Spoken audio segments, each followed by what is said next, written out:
नमस्कार दोस्तों, आज हम बात करने जा रहे हैं मेमोनिक मेथड के बारे में। मेमोनिक मेथड क्यों ज़रूरी है, ये जानने से पहले हमें जानना पड़ेगा कि हमारा जो एजुकेशन सिस्टम है, जिस तरीके से हम पढ़ रहे हैं, वहाँ पे इस तरह की टेक्निक की क्यों ज़रूरत है। 1 मिनट का टाइम लूँगा, फिर सीधा अपने टॉपिक पे आएंगे। आजकल का जो समय है या जो ब्रिटिश काल से जो पढ़ने की पद्धति चली आ रही है, वो चली आ रही है रीडिंग, फिर राइटिंग एंड देन अंडरस्टैंडिंग। मतलब पढ़ना, लिखना और समझना और एग्जाम देना। ये तीनों पैटर्न से जो भी पढ़ाई हो रही है वो सीधी रोट लर्निंग एजुकेशन है। कहीं भी जो मोस्ट इंपोर्टेंट एजुकेशन का पिलर है मेमोराइज,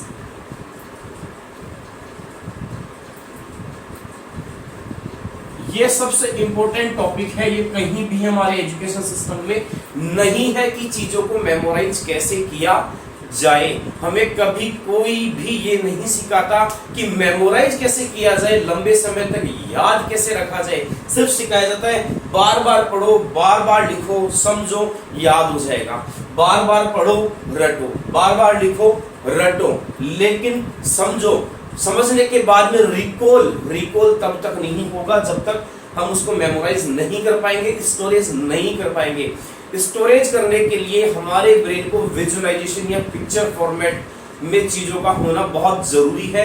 बिना पिक्चर फॉर्मेट के चीजें हमें लंबे समय तक याद नहीं रह सकती है। ये आपने भी नोट किया होगा। तो आज जिस हम टेक्निक की बात कर रहे हैं, मेमोनिक मेथड, यह मेथड बहुत ही प्यारा मेथड है नंबर्स को याद करने के लिए।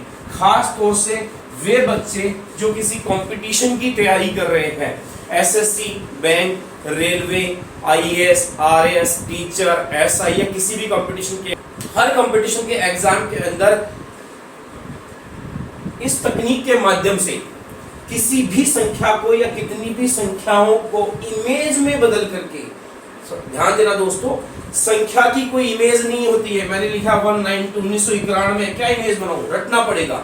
1970 रटना पड़ेगा, लेकिन इन संख्याओं को इमेज में कन्वर्ट करके याद किया जा सकता है। अभी हम देखेंगे बहुत आसानी से याद किया जा सकता है। जैसे हिस्ट्री की किसी भी तरह की कोई भी डेट हो गई, किसका युद्ध किसके साथ हुआ, कब हुआ, कौन जीता, किसी भी तरह की युद्ध हो गया, महत्वपूर्ण दिन और दिवस, जैसे पर्यावरण दिवस कब था, बलिदान दिवस कब था, ये स्थापना दिवस, किस देश की स्थापना कब हुई, किस राज्य की स्थापना कब हुई, या संविधान के अनुच्छेद 395 तक, 395 अनुच्छेद कितने याद रखेगा ब्रेन, याद 100% भूल जाएगा।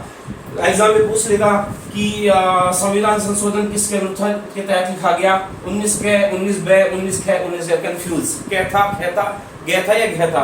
सेम उसी तरह सीए या उसके धाराएं या लॉज, ये सारी चीजें मेमोनिक मेथड से बहुत आसानी से याद की जा सकती है, वो भी बिना रटे। चलिए आइए समझते हैं मेमोनिक मेथड क्या है। मेमोनिक मेथड एक तरीका है जो किसी भी संख्या को इमेज में कन्वर्ट कर देता है।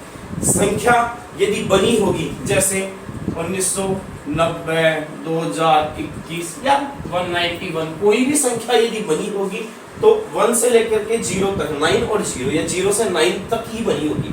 इसके अलावा इनके संयोग से ही कोई संख्या बनती है। तो हमने इमेज फॉर्मेट में कन्वर्ट करने के लिए हमने एक प्रैक्टिस लगाई है, इसे मेमोनिक मेथड बोलते हैं। अगर किसी पिक्चर में या किसी वर्ड में, जैसे मैंने लिखा राम, जैसे किसी पिक्चर या वर्ड के अंदर टी या डी आए तो उसे 1 माना जाएगा। अगर किसी इमेज में एन आए, पिक्चर में इमेज आए या किसी शब्द में इमेज में एन आए तो उसे 2 माना जाएगा। अगर किसी शब्द में एम आया तो उसे 3 माना जाएगा। अगर किसी शब्द में आर आया तो उसे 4 माना जाएगा। अगर किसी शब्द में एल आया तो 5 माना जाएगा। जी, जे, सी, एच, एस, एच आया तो 6 माना जाएगा। के या सी आया तो 7 माना जाएगा। लेकिन सी यहाँ अकेला है दोस्तों, अगर सी के साथ में एच यदि कंटिन्यू है तो वो 6 माना जाएगा। 8 आया, एफ और वी आया तो 8 माना जाएगा। पी और बी आया तो 9 माना जाएगा। जेड या एस आया तो 0 माना जाएगा। अब इसे भी आपको रटना नहीं है दोस्तों, इसे भी याद करने का बहुत आसान तरीका है, क्योंकि रटी हुई चीजें, मैंने कहा, हमारा लेफ्ट ब्रेन लॉजिक में जाती है और रटी हुई चीजें हमारा ब्रेन बहुत जल्दी भूल जाता है। इसीलिए हमें इसे भी क्रिएटिव बनाएंगे और याद करने का तरीका देखिए। देखिए 1 है याद करने का आसान तरीका। यहाँ 1 के आगे एक 1, इसके ऊपर एक डंडा लगाया तो क्या बन गया t। यहाँ 1 है और इसको घुमा दिया तो क्या बन गया d। तो है ना आसान तरीका।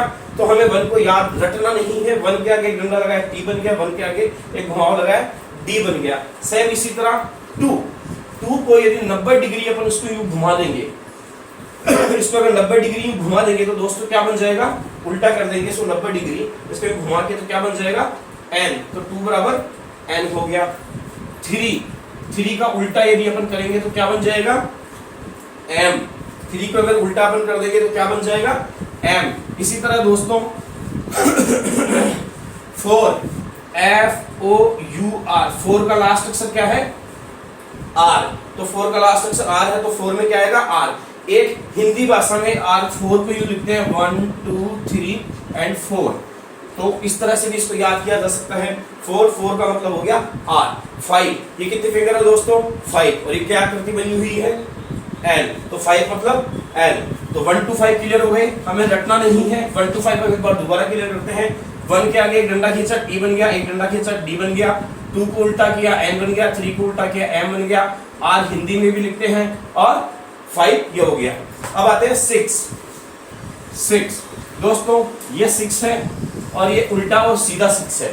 यदि मैंने इसको हल्का सा घुमा दिया तो क्या बन गया G, और यदि एक ऊपर बिंदु लगा दिया और इसे हटा दिया तो क्या बन गया J।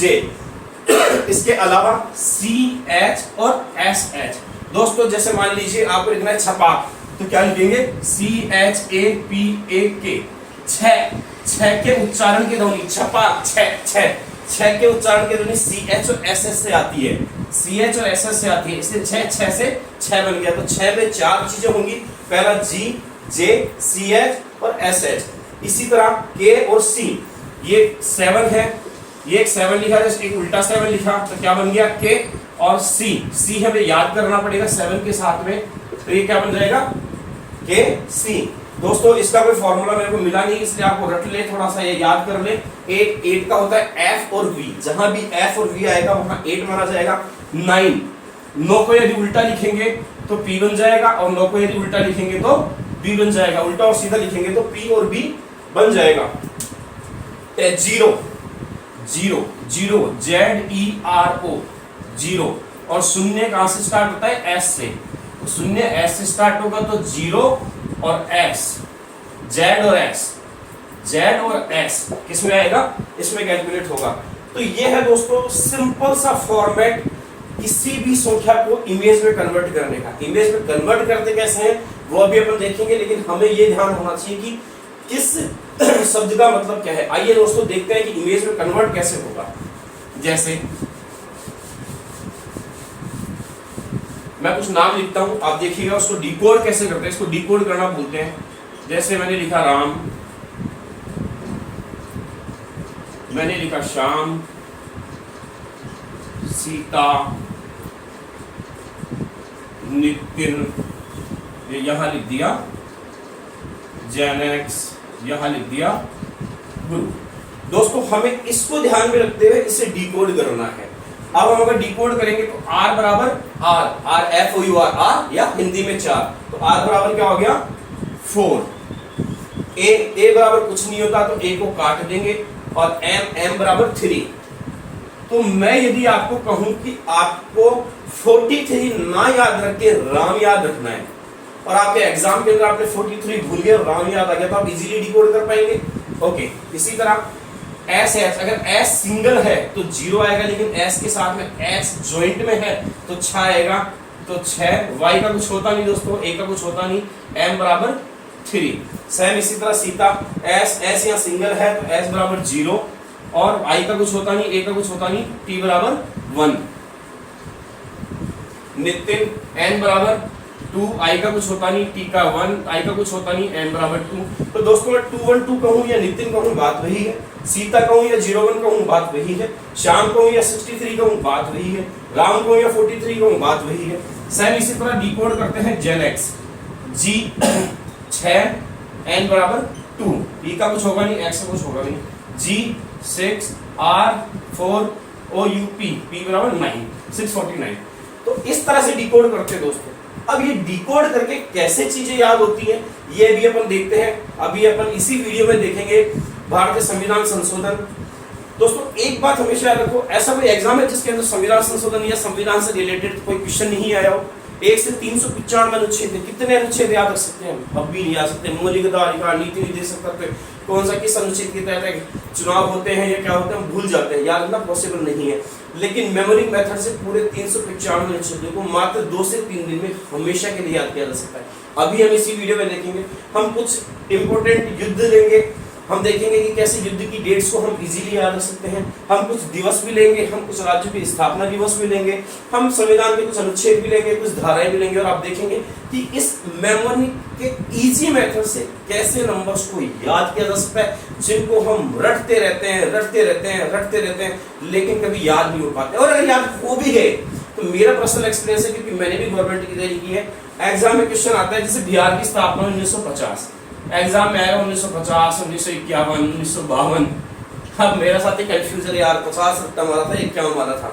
लेकिन यदि हमने मेमोरी के तरीके से याद किया तो हमें सिर्फ डिकोड करना पड़ेगा, और डिकोड करते एग्जैक्ट आंसर हमारे पास होगा। तो ये है मेमोरी मेथड। अब हम देखते हैं संविधान संशोधन वगैरह। तो दोस्तों जैसा कि मैं बता रहा था कि मेमोनिक मेथड एक ऐसा तरीका है जिससे किसी भी संख्या को, किसी भी डेट्स को आसानी से याद किया जा सकता है।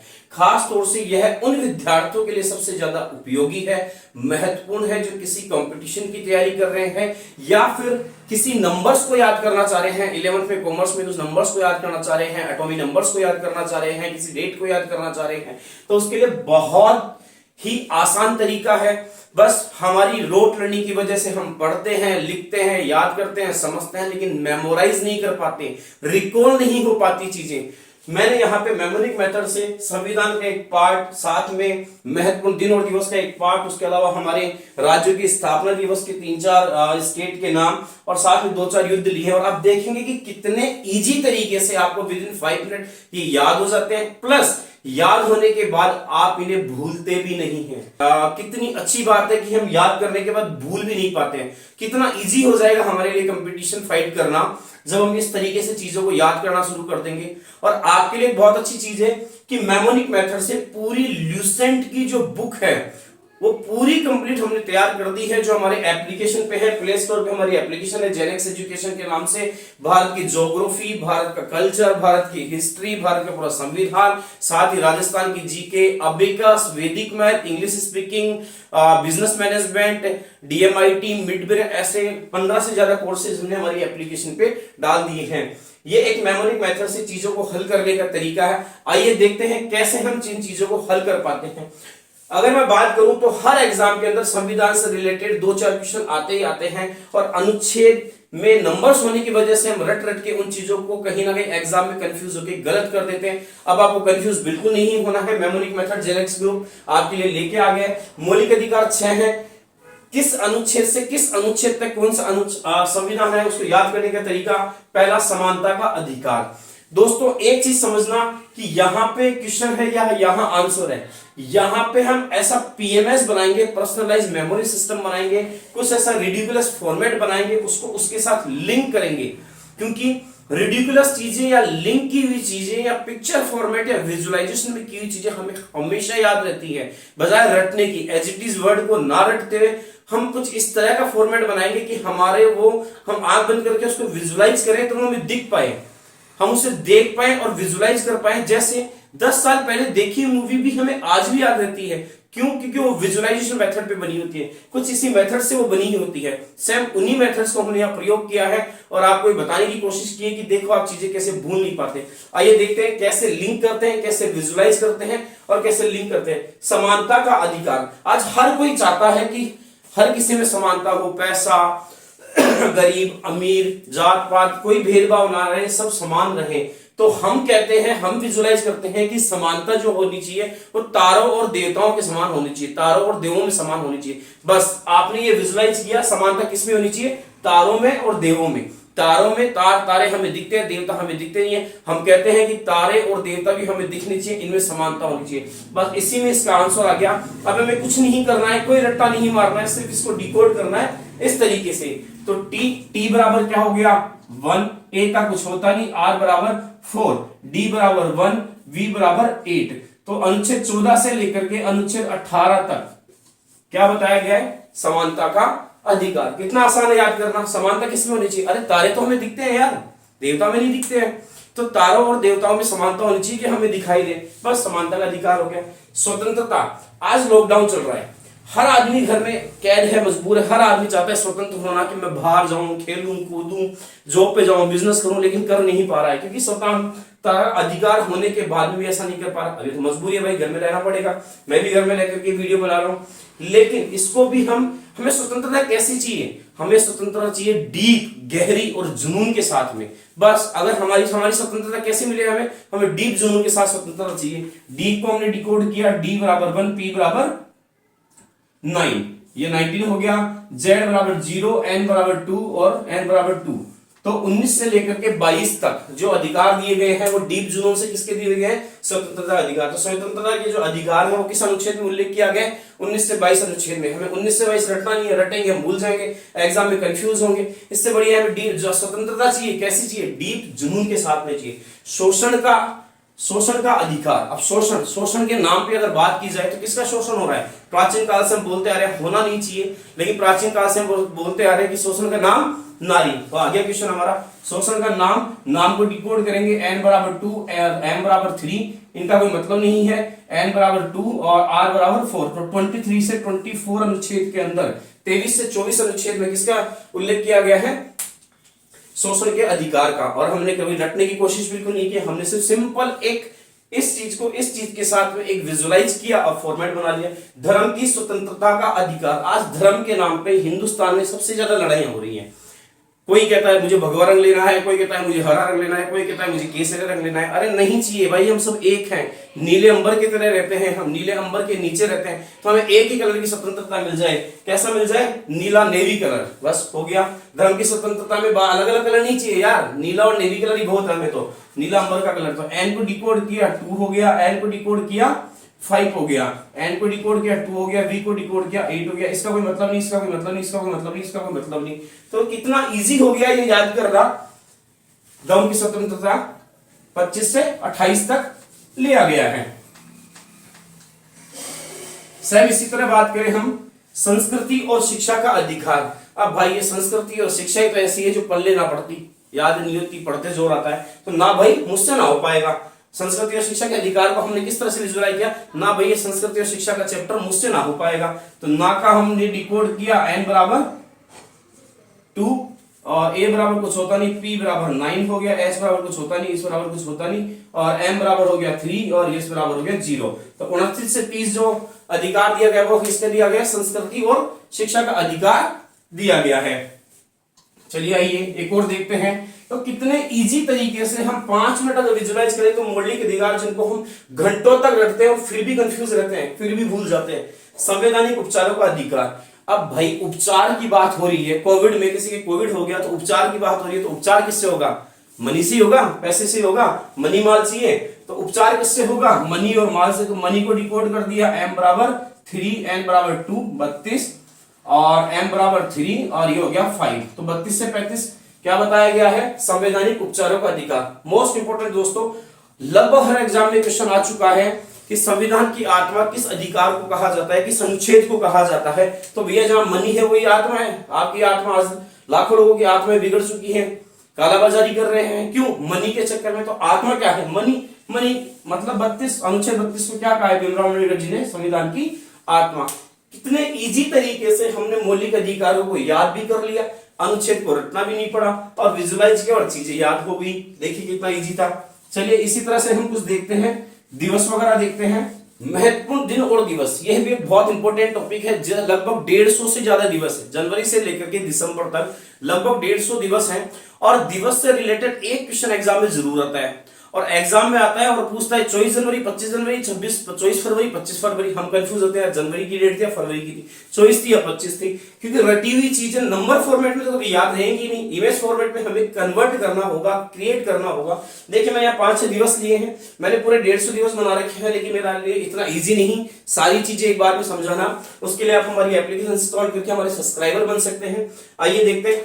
लुइस ब्रेल दिवस, रोड, देखो इस चीज को इस चीज से लिंक करना है, विजुलाइज करना है, एक पिक्चर फॉर्मेट बनानी है, तो मैंने एक फॉर्मेट बनाया कि लुईस ब्रेल दिवस कब मनाया जाता है। तो भाई साहब लुईस ब्रेल जी जो थे उसके दिवस को हम कहां बनाते हैं, कोई भी दिवस बनाते हैं, कोई भी आंदोलन करते हैं, कुछ करते हैं, कहां करते हैं, रोड पे आके करते हैं। तो लुईस ब्रेल दिवस कहां मनाया जाता है, रोड पे। चलो जी साहब हो गया आंसर, R बराबर 4, D बराबर 1। अब इसका आंसर है 41। अब 41 तो कोई दिवस होगा नहीं, तो स्टार्टिंग का तो अपन ले लेंगे DD फॉर्मेट में और बाद में ले लेंगे मंथ फॉर्मेट के अंदर। तो 4 जनवरी, 4 जन इसका आंसर हो गया। तो बहुत इजी हो गया लुईस ब्रेल दिवस। एनआरआई दिवस, एनआरआई दिवस, एनआरआई दिवस को मैंने बैड क्यों नाम दिया, देखिए मैं यहां पे जो लिंक कर रहा हूं वो मन से या तुक्के से नहीं कर रहा हूं, इससे जुड़ने वाला शब्द ही कर रहा हूं। बिना जुड़े शब्द की तो हम इमेज नहीं बना पाएंगे। अब एनआरआई को मैंने दिया बैड, बैड क्यों दिया, अरे भाई आप हिंदुस्तान के हो, आप हिंदुस्तान के अंदर आपने एजुकेशन लिया, आप यहाँ पले बड़े और कमा रहे हो विदेश के लिए, एनआरआई बन गए हो, तो हमारी तो अर्थव्यवस्था में पैसा कम आ रहा है ना। तो मैंने बोला यार एनआरआई लोग क्या होते हैं, बैड होते हैं। क्यों होते हैं, बाहर जाकर के बाहर की संस्कृति को पैसा दे रहे हैं, जबकि हिंदुस्तान में देना चाहिए, तो बैड। हालांकि हमारे लोग गलत बताएं, मेरी बात को याद करने का एक तरीका है, इजी बनाया है ताकि चीजें हमें याद रहे। तो बैड को हमने डिकोड किया, B बराबर 9 और D बराबर 1, तो 9 जनवरी। कितना इजी हो गया एनआरआई दिवस याद करना। राष्ट्रीय युवा दिवस, युवा लोग, आज की युवा पीढ़ी सबसे ज्यादा किस चीज से मोहब्बत करती है, ठंडा, आजकल दारू शारू। तो आजकल के युवा दिवस किस चीज का सेवन सबसे ज्यादा करते हैं, ठंडा का। तो THANDA, ठंडा को हमने डिकोड किया, T बराबर 1, H बराबर होगा नहीं, इस बराबर होगा नहीं, N बराबर 2, D बराबर 1। अब दोस्तों 1 तारीख 21 महीना तो हो नहीं सकता, तो क्या होगा 12 जनवरी। सेम इसी तरह थल सेना दिवस। अब जो सेना के लोग हैं वो बहुत हट्टे कट्टे होते नहीं होते हट्टा कट्टे। थल सेना दिवस याद करना है, सेना के जो लोग हैं वो बहुत ज्यादा हट्टे कट्टे होते हैं। हट्टे कट्टे क्यों होते हैं, क्योंकि वो घी गांगड़ बढ़िया खाते हैं। लेकिन हमें दिवस में ये चीज रिकॉल करनी है माइंड में, या ये पिक्चर बनानी है कि ये लोग डालडा घी खा करके हट्टे कट्टे होते हैं। तो थल सेना दिवस, थल सेना के लोग कौन सा वो खाते हैं, थल सेना वाले डालडा खाते हैं, DALDA। D बराबर 1, L बराबर 5, 1 15 जनवरी। कितना इजी है। बालिका दिवस, बालिका दिवस कब बनाया जाता है, सपोज करो बालिकाएं शंकर भगवान की पूजा भी करती है, विष्णु भगवान की भी करती है, कोई कृष्ण जी की करती है, कोई किसकी करती है, लेकिन हम यहाँ कृष्ण का आंसर याद करने के लिए हम विजुलाइज कर रहे हैं कि बालिकाएं नारद जी की पूजा करती हैं। किसकी पूजा करती है, नारद जी की। बस आपको विजुलाइज करना है, आपको याद नहीं करना है, आपको रटना नहीं है, और आपका आंसर आ गया। नारद को डिकोड किया, N बराबर 2, R बराबर 4, D बराबर 1, तो 24 जनवरी। अब 2 तारीख 41 महीना तो होगा नहीं, ये तो कॉमन सेंस है, तो 24 जनवरी। मतदान दिवस, मतदान दिवस कब आता है, न्यू और ओल्ड। अब न्यू ओल्ड को ही क्यों हमने लिखा, क्योंकि मतदान मेरे, मान लीजिए मैं 18 साल का हूं और मेरा नया नाम मतदान दिवस के अंदर जुड़ा है, तो मैं भी वोट देने जाऊंगा, और मेरे पिताजी वगैरह वो वोट पहले से देते आ रहे हैं, तो पुराने हो गए। तो मतदान देने के लिए नए लोग और पुराने लोग सभी जाते हैं वोट देने। बस आ गया मतदान दिवस। N बराबर 2 कर दिया, D बराबर 1 हो गया, L बराबर 5 हो गया, तो 25 जनवरी 25 जनवरी को मतदान दिवस मनाया जाता है। देखिए दोस्तों, ऐसे 150 दिवस आप अगर याद करेंगे, आप 1 महीने याद करने के बाद भी मेरी गारंटी है 150 दिवस परमानेंट याद नहीं रख पाएंगे, भूल जाएंगे। लेकिन आप इस तरीके से अगर 1 बार 2 बार 3 बार तरीके से पढ़ लेंगे, विजुअलाइज कर लेंगे, आप कभी नहीं भूल पाएंगे। तो यही फायदा है, यही तरीका है इजी करने का चीजों को मेमोरी मेथड्स के द्वारा। एग्जाम में एक क्वेश्चन हमेशा ये भी पूछा जाता है कि किस स्टेट की स्थापना कब हुई थी। 1947 में जब हमारा भारत आजाद हो गया था, उसके बाद में हमारे स्टेट की स्थापना होनी शुरू हुई, हमारे राज्य की स्थापना होनी शुरू हुई। अब हमने लिया, हम तो हिमाचल प्रदेश कोट, हिमाचल प्रदेश। अब हिमाचल प्रदेश का पीएमएस हमने बनाया इस शब्द का, हम तो चले प्रदेश। अब हम तो चले प्रदेश से आपको असम तो याद आएगा नहीं, बिहार याद आएगा नहीं, यूपी याद आएगा नहीं, हम तो चले प्रदेश मतलब हिमाचल प्रदेश। और अगर कोई प्रदेश में जाता है तो क्या पहन के जाता है, कोट पहन के। चलो जी साहब, हम क्या पहन के चलती है, कोट पहन के। C बराबर 7, T बराबर 1, 71। अब दोस्तों एक बात समझना, 1947 में हमारा देश आजाद हुआ था, उसके बाद में राज्यों की स्थापना हुई थी। तो यहाँ पे 18 में लगा नहीं सकता, 2020 में लगा नहीं सकता, 2071 तो भी आई नहीं है, तो हम क्या लगा देंगे 71 से पहले 19। तो हिमाचल प्रदेश की स्थापना कब हुई? 1971 में। हमने हिमाचल प्रदेश से कोर्ट को इसलिए लिंक किया। बिहार और यूपी की स्थापना कब हुई थी? देखो, हिंदुस्तान में सबसे ज्यादा लेबर यदि कहीं पाई जाती है तो वो है बिहार में। हमारे यहाँ पूरे देखा होगा कि लॉकडाउन में लोग पलायन करें तो सबसे ज्यादा लेबर कहाँ की थी? बिहार की और यूपी की। मतलब यहाँ की लेबर ज्यादा है। हम सीधा कैसा कह सकते हैं कि यहाँ के लोग आलसी नहीं है, लेजी नहीं है। बिहार और यूपी के लोग क्या नहीं है? लेजी नहीं है। LAZY, L बराबर 5, Z बराबर 0। 19 पहले लगा देंगे, 1950 हो गया आंसर। रटने की जरूरत ही नहीं। 28 राज्यों और केंद्रशासित प्रदेशों को याद रटने के बजाय इस तरह से हम याद करेंगे तो मैक्सिमम 15 से 20 मिनट के अंदर याद हो जाएंगे। Nagaland, Shem, SHAME। नागालैंड में हमने क्या बनाया? PMS। नागालैंड, नाग खाते हो शर्म करो। अब नाग शब्द इसमें आ रहा है, नाग खा रहे हो, तो नाग खा रहे हो, नाग से तो असम तो याद आएगा नहीं, बिहार याद आएगा नहीं, हिमाचल प्रदेश याद आएगी, नागालैंड याद आएगा। नाग खा रहे हो, क्या करो? शर्म करो, शेम। तो SH एक साथ है तो क्या आ जाएगा? 6, M का क्या आ जाएगा? 3। तो 1963। देखो, राज्य की स्थापना याद करने का बहुत आसान तरीका। इसी तरह अगर हम बात करें तो हर एग्जाम में युद्ध से रिलेटेड भी क्वेश्चन जरूर आता है। कौन सा युद्ध कब हुआ था? और 100% ये गलत होते हैं लोगों के। अगर थोड़ा सा घुमा के पूछ देता है तो 100% गलत होते हैं, कंफ्यूज हो जाते हैं, यानी कब हुआ था, कब नहीं हुआ था, और क्वेश्चन गलत हो जाता है। लेकिन अगर मेमोरिक मेथड के डिकोड तरीके से यदि हम याद करें तो गलत होने का सवाल ही नहीं होता, क्योंकि डिकोड गलत हो ही नहीं सकता, मैथ कैलकुलेशन के अनुसार चलता है ये। तो हमने यहाँ पे 4 युद्ध भी लिए, हमने सारे युद्ध तैयार कर रखे हैं। बस युद्ध के टॉप चैप्टर में एक चीज आपको ध्यान रखनी है कि यदि 2 अक्षर के अंदर अगर आंसर आए तो उससे पहले 15 लगा देना है। बस युद्ध के पूरे चैप्टर के अंदर कहीं भी 2 अक्षर यदि आए तो उससे पहले 15 लगा देंगे। वो 15वीं सदी के युद्ध है। और अगर ज्यादा अक्षर आ रहे हैं तो ठीक है।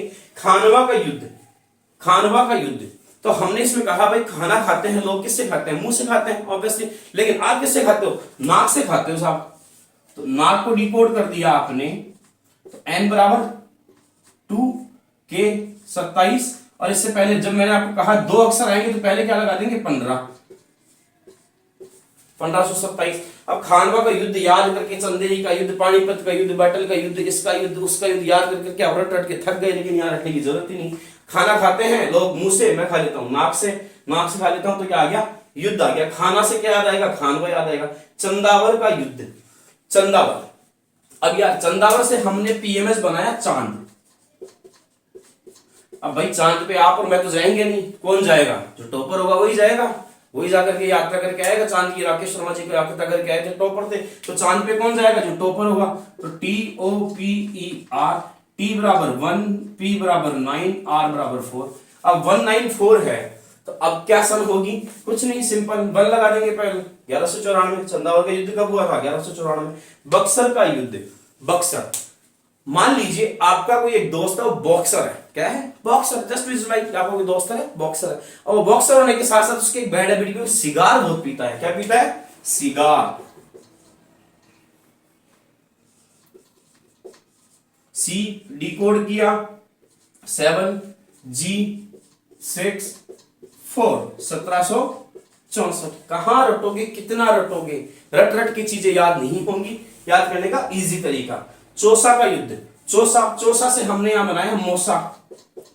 मान लो आपके मौसा जी हैं, वो क्या है? MP हैं, मेंबर ऑफ पार्लियामेंट। M बराबर 3, P बराबर 9। तो मैंने पहले भी कहा था कि इससे पहले क्या लगा देंगे? अगर 2 अक्षर आएंगे तो 15, तो 1539। इजी। तो ये है पावर ऑफ मेमोरिक मेथड। दोस्तों, मैंने पिछले 1.5 साल से लॉकडाउन के अंदर मेहनत करके रात दिन पूरी ल्यूसेंट की बुक को mnemonic method, Rhames method, safe method, associate method, ऐसे 15 से 16 से ज्यादा तरीके हैं चीजों को याद करने के, जिससे चीजों को रटना नहीं पड़ता। इमेज फॉर्मेट में क्रिएट करके उन्हें याद किया जा सकता है, अपने राइट ब्रेन में, अपने अवचेतन मन में स्टोर किया जा सकता है, ताकि जब एग्जाम आए तो वो रिकॉल हो पाए, मेमोराइज हो पाए। बस यही मेरी मेहनत है। अगर वीडियो पसंद आए तो लाइक शेयर करना, और अगर आप चाहते हैं कि आप भी किसी कंपटीशन की तैयारी कर रहे हैं और एक बार में सफल हुए, तो आप हमारे एप्लीकेशन प्ले स्टोर से जेनेक्स एजुकेशन के नाम से एप्लीकेशन को इंस्टॉल कीजिए, और जो भी कोर्स आप लेना चाहते हैं उसको आप हमें कॉल करके सब्सक्राइब कर सकते हैं। उसको जैसे मान लीजिए आपको अबेकस लेना है तो आप केवल अबेकस ले सकते हैं, आपको इंग्लिश स्पीकिंग लेना है तो आप इंग्लिश स्पीकिंग ले सकते हैं, आपको वैदिक मैथ की जरूरत है आप वैदिक मैथ ले सकते हैं, आपको डीएमआई की टेस्ट मिड वेयर एजुकेशन, ये सारी चीजें है क्या, इनसे रिलेटेड वीडियोस भी फ्री ऑफ कॉस्ट डाले हुए हैं। आप पहले डेमो वीडियोस देख सकते हैं कि हर कोर्स के कंटेंट की क्या खासियत है, उसके बाद में आप कोर्स परचेज कर सकते हैं। Thank you.